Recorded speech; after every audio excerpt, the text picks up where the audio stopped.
नमस्कार, प्रज्ञाज वर्ल्डमध्ये आपलं स्वागत आहे. सकाळी दुपारी संध्याकाळी हा चरणे पाहिला तर काय पाहिलं तर आता वाजले होते दुपारचे 4 आणि आम्ही निघालो होतो वॉकसाठी. मी आणि विरू आमचा रोजचा दिनक्रम असतो. आम्हाला एकदा तरी बाहेर, आम्हाला म्हणजे विरूलाच मला घेऊन जावं लागतं. मग लिफ्टमधून आलो आम्ही खाली आणि असा रस्ता पायाने तुळत आम्ही एंटर केली आमच्या वॉकच्या इथे ट्रॅकवरती.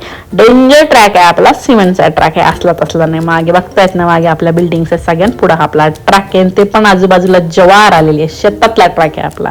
एकदम मस्त ऑक्सिजन मिळतं इकडं. मग इथं आले की विरूचे फ्रेंड्स भेटले, ही कनक आणि हा तिचा छोटासा भाऊ, नाव काय आपल्याला आठवत नाही, नेक्स्ट टाइम नाव सांगते आता याचे.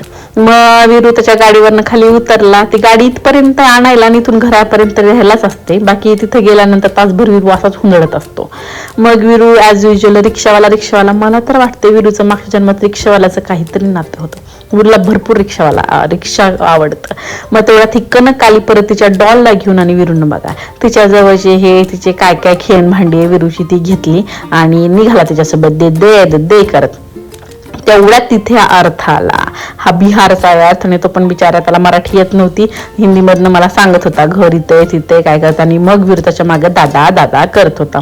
आणि जसं दादानं विरूच्या सायकलला हात लावला, विरू असा पळत सुटला, ए दादा माझी सायकल दे करत. लय आगाव लेकरू, पण नाही, लेकराला सायकल नाही, त्याची बॅग पाहिजे होती, कारण त्याच्यामध्ये टिफिन होता ना.